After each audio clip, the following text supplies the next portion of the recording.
The entire ballroom went silent, not because the music stopped, not because someone fell, but because someone did the impossible. In the center of the grand hall, under the glittering crystal lights, Miss Victoria, the billionaire's glamorous fiancée, pointed her finger sharply at a trembling waiter, ready to fire him like she always did. Everyone froze. The caterers, the servers, the security guards by the entrance. Even the event coordinator stopped moving for a moment. They all knew what was coming. Victoria always destroyed someone's life when she was upset, and tonight, she was very upset. But something unexpected happened. A voice cut through the silence. Not loudly, not rudely, but firmly like a gentle river that refuses to change its course. It was the new event assistant, Ngozi, a humble girl. A girl who started only 3 days ago. A girl nobody expected to even raise her head. Talk less of speaking against the billionaire's fiancé in front of 200 wealthy guests. But here she was, speaking calmly, refusing to stay quiet. Every guest turned to stare. "What? What did you just say?" Victoria hissed, shocked and shaking with anger. But Ngozi didn't back down. Her posture stayed steady. Her eyes stayed respectful but strong. And then, unknown to everyone, the billionaire himself, Mr. Emeka Okafor, stood just outside the balcony, stepping back inside from taking a phone call. He stopped walking. He heard the tension. He turned his head slowly, then he saw it. His fiancée trying to humiliate a worker and a young woman standing in her way. Emeka didn't move. He didn't speak. He just watched. His heart beating faster because something inside him finally questioned everything. And the next words Victoria shouted shook the entire event. "You're fired. Pack your things now." But Ngozi's voice did not waver.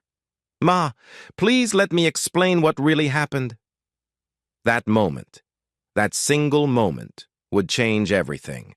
And then a loud gasp echoed through the ballroom because something even more shocking happened next. Victoria tried to walk away, but the waiter she was about to fire suddenly dropped to his knees. His voice cracked.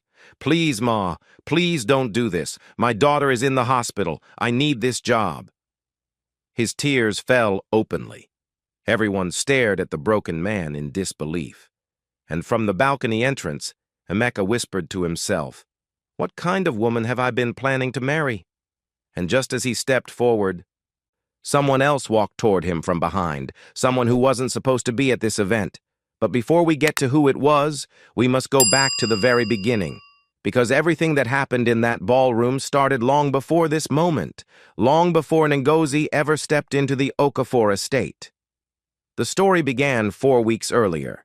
Everyone in Abuja knew about Emeka Okafor, the young billionaire who owned Okafor luxury hotels. People admired him because he was generous, respectful, and always supported local businesses. But not many people admired his fiancée, Victoria Adebayo. She was stunning, she was educated, she was influential, but she was also ruthless. Very, very ruthless. At the estate and in all his businesses, Victoria acted like she owned everything. Even though nothing there belonged to her, she insulted workers, threatened them, and fired them whenever she felt like it. And because they all needed the income, none of them dared to complain. But Emeka never witnessed her true behavior. Whenever he was around, Victoria smiled, acted charming, and pretended to be compassionate. She fooled everyone on social media, but not the people who worked under her shadow. They saw everything, the cruelty, the threats, the evil manipulations. Still, they endured it because they were earning enough to support their families. Then, one Wednesday morning, the head of events gathered the staff. "We have a new assistant joining us today," she said. "Please help her learn quickly." The workers looked at each other. "Another assistant. She won't survive. Victoria will destroy her like the others." But when the new assistant entered, they were surprised. She was calm, soft-spoken, respectful, and something about her presence felt different, even though she wasn't trying to stand out. Her name was Ngozi Nwankwo, and she came from a small town to work and send money home for her younger siblings' school fees. Everyone liked her immediately, but they also whispered warnings to her. Stay away from Miss Victoria's path. Don't disagree when she's angry. If she wants to blame you, just accept it. Ngozi only nodded politely, but deep inside her, she knew she wouldn't allow anyone to crush her dignity. Still, she stayed quiet. She worked diligently. She avoided conflict until the fourth day when everything changed. It started with something small. Victoria misplaced her designer handbag and began accusing everyone. Who touched my things? Who? Workers scattered like frightened birds. She stormed into the event hall, screaming at the staff. She shoved one. She threw a glass near another. She cursed everyone. Incompetent fools, all of you. Then her eyes landed on Ngozi. You new girl, come here. Ngozi stepped forward slowly. Did you see my bag? Victoria shouted in her face. No, Ma, Ngozi said softly. Victoria's face twisted in fury. You dare answer me so casually? Before anyone could react, Victoria raised her hand to slap her. Everyone looked away, too scared to watch. But when the slap came down, it didn't land because Ngozi's hand shot up and caught it, gentle but unshaking. That was the moment the entire estate froze. As Victoria struggled to free her wrist, shocked and embarrassed, something happened behind them all. The person who appeared beside Emeka, the one who witnessed everything, said loudly, "So this is the woman you chose." Everyone turned. Victoria's face went pale. Emeka's heart stopped because the voice belonged to someone who had the power to change everything, and that person was the last person Victoria ever wanted to see. The room froze. Victoria's hand was still caught inside Ngozi's gentle but firm grip, and her eyes widened as she turned toward the doorway. Standing beside Emeka with a cane in hand, eyes sharp and wise, was Mama Chinyere, the woman who raised Emeka after his mother passed away. People said Mama Chinyere was the only person whose opinion Emeka truly valued, not because she was harsh, no, but because Mama Chinyere always spoke truth wrapped in love, even when it hurt. Mama, Victoria stuttered, her voice suddenly soft, but Mama Chinyere didn't smile. She didn't blink. She just looked at Victoria. Then at Ngozi, then back at Victoria again. So this is who you have become, Mama Chinyere said quietly. Her voice was gentle, but it felt like thunder rolling across the land. The workers bowed their heads respectfully. Even Emeka looked surprised. Victoria finally yanked her hand free and stepped back, trying to regain her composure. This girl grabbed me first, she shouted, pointing at Ngozi. But Mama Chinyere shook her head slowly. I saw everything, she said, and so did he. She tilted her head toward Emeka. Victoria's heart dropped like a stone in deep water.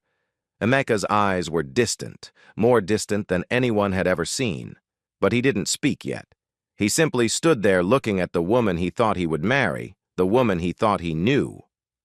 You told me you respected people, Mama Chinyere said. You told me you were ready to be a wife. Victoria swallowed hard. I am, she said quickly. Mama, you know I'm improving, but... Mama Chinyere lifted a wrinkled hand to silence her. Improving by slapping workers, by cursing everyone, by embarrassing yourself in front of your future husband? The workers lowered their eyes again. Some felt pity for Victoria. Others felt she finally deserved this reckoning. Ngozi quietly stepped away, hands folded, eyes respectful. She didn't want drama, she only wanted fairness. But Victoria wasn't done. She pointed at Ngozi again. This girl disrespected me. Why is everyone defending her? She's just an assistant.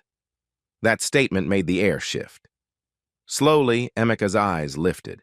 His voice was soft but heavy. No one in this estate is just anything. Victoria looked at him stunned. But he wasn't finished. Everyone here has a family, Everyone here has dreams. Everyone here works honestly, and every one of them deserves respect. Victoria blinked fast, searching for words. But before she could speak, a phone rang, loud and sharp. It was Victoria's phone on the table nearby. The screen lit up. The caller ID read, "Unknown number." Victoria rushed to grab it, but Mama Chinyere was faster. She picked it up calmly. "Hello?" she said. A deep male voice came through the speaker, loud enough for everyone nearby to hear. "Is this Victoria Adebayo?" Mama Chinyere frowned. "Who is asking?" The voice paused, then said coldly, "Tell her that justice has finally found her." The line went dead. Everyone froze. Victoria's face turned white as chalk. Emeka stepped closer. "Victoria, who was that?" Victoria shook her head fast. "Nobody! Just a prank call!" But her trembling hands told a different story. Mama Chinyere handed her the phone slowly. "Victoria, what are you hiding?" Victoria's lips quivered. "Nothing, Mama. I swear nothing." But then her own phone buzzed again. A text message appeared on the screen, and this time, everyone standing close enough could see it. The message read, "You thought you could run to Abuja and forget what you did in Port Harcourt? I am here now. We will meet soon." Victoria gasped and dropped the phone. It clattered onto the marble floor.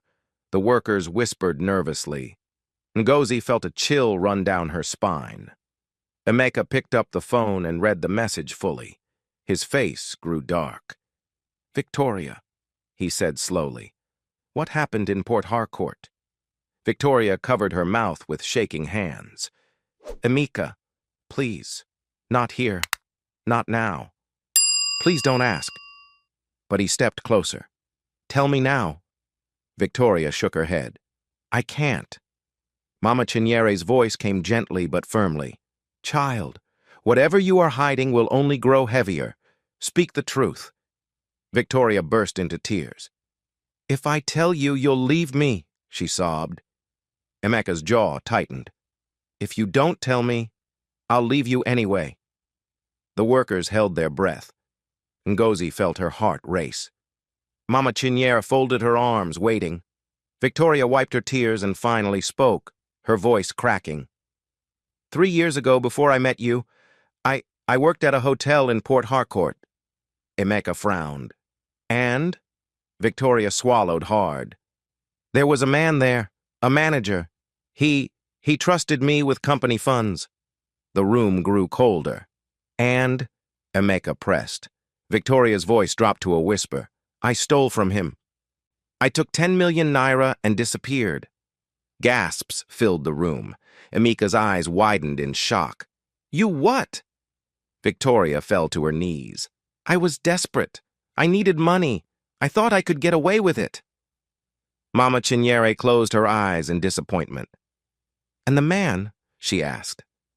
Victoria sobbed harder. "He lost his job because of me. His family suffered. And now he's found me." Emeka stepped back, his world spinning. "You lied to me," he whispered. "You told me you built your career honestly." Victoria crawled toward him. "Emeka, please. I was going to pay him back. I swear I was." But Emeka shook his head. "When? After we got married? After you had access to everything I own?" Victoria froze. The truth hit her like a slap. She had been planning to secure her future first before fixing her past. And now, everyone knew it. Suddenly, the main doors burst open. A tall man in a faded suit walked in, his face hard and aged by pain. Security tried to stop him, but he pushed through. "Where is she?" he shouted. "Where is Victoria Adebayo?" Victoria screamed. "No! No, please!" The man's eyes locked on her. "So you do remember me?" Emeka stepped between them. "Who are you?" The man's voice trembled with emotion. "My name is Mr. Chukwudi Obi, and she destroyed my life." The workers gasped. Mama Chinyere placed a hand on Emeka's shoulder. Mr. Chukwudi continued, his eyes filling with tears. "I trusted her. I gave her responsibility, and she stole everything. Because of her, I was fired. My wife left me. My children dropped out of school. Victoria sobbed uncontrollably. I'm sorry, I'm so sorry. But Mr. Chukwudi shook his head. Sorry doesn't bring back 3 years of suffering. Emeka looked at Victoria, then at Mr. Chukwudi. His voice was calm but heavy. How much did she take from you? Mr. Chukwudi's voice cracked. 10 million naira. Emeka nodded slowly. Then he turned to Victoria. Did you spend it all? Victoria shook her head. No, I still have some. Emeka's eyes hardened. How much? Victoria whispered. 4 million. The room waited. Emeka took a deep breath. Then he said something that shocked everyone. I will pay him the full amount, Victoria gasped. Emeka. But Emeka raised a hand to stop her. Not for you, he said coldly. For him. Because he deserves justice. Mr. Chukwudi's eyes filled with fresh tears. Sir, I don't know what to say. Emeka placed a hand on his shoulder. You don't have to say anything. Just take the money and rebuild your life. Mr. Chukwudi broke down and cried. The workers wiped their eyes. Even Ngozi felt tears roll down her cheeks. But then Emeka turned to Victoria, and his next words were final. Victoria, I am ending this engagement. Victoria let out a heartbreaking scream. No, Emeka, please. Emeka shook his head. You lied to me. You hurt an innocent man. You treated my workers like trash. I cannot marry someone like that. Victoria grabbed his legs, sobbing. Please, I'll change. I promise I'll change. But Emeka gently removed her hands. You should have changed before you hurt people. Mama Chinyere stepped forward and knelt beside Victoria. Child, she said softly, change is still possible, but first, you must face what you have done. Victoria nodded through her tears. I understand. Emeka called his lawyer immediately. Within the hour, Victoria signed documents agreeing to pay back the remaining 6 million naira in installments. Mr. Chukwudi thanked Emeka repeatedly, his dignity finally restored. And as Victoria was escorted out of the estate, she looked back at Emeka one last time. I really did love you, she whispered with broken lips. Emeka nodded sadly. And I wish you had shown that love through honesty, not deception. Then the doors closed behind her. A heavy silence filled the ballroom. Mama Chinyere sighed deeply. You did the right thing, my son. Emeka gave a tired smile. I only did what was just. Then his eyes drifted toward Ngozi, the girl who had unknowingly sparked everything, the girl who stood firm when everyone else trembled in fear. The girl who caught Victoria's hand not to fight, but to stop the cruelty. He walked toward her. Ngozi, he said softly, you changed everything today. Ngozi shook her head. No, sir. I only did what felt right. Emeka smiled warmly. That, he said, is why you made a difference. The workers nodded in agreement. Some even clapped softly. For the first time in a very long time, the estate felt peaceful. There was relief. There was justice. There was hope. Over the next few days, Mr. Chukwudi used the money to restart his life. He reunited with his children and found a new job. Victoria began attending counseling and started her journey toward genuine change. Mama Chinyere prayed for everyone involved. And Emeka stood on the estate balcony one evening, breathing in the cool air. He felt free, he felt wiser, and he felt grateful. When Ngozi walked past carrying event supplies, he stopped her gently. You know, he said, you remind me of something my late mother used to say. Ngozi blinked. What, sir? Emeka smiled softly. She always said, a good person is not the one who has power, but the one who uses their voice to protect those who have none. Ngozi blushed and looked down shyly. Emeka continued, You helped me see the truth today, and because of you, justice was served. The wind blew gently across the estate. The evening felt calm. And as the sun set, Emeka said one final line, a line that ended everything beautifully. Thank you, Ngozi. You made a difference just by being brave. Ngozi smiled a soft, honest smile, and for the first time, everything ended well. Everything ended with truth. Everything ended with justice. Everything ended with peace. Please like this video and subscribe to our channel for more stories.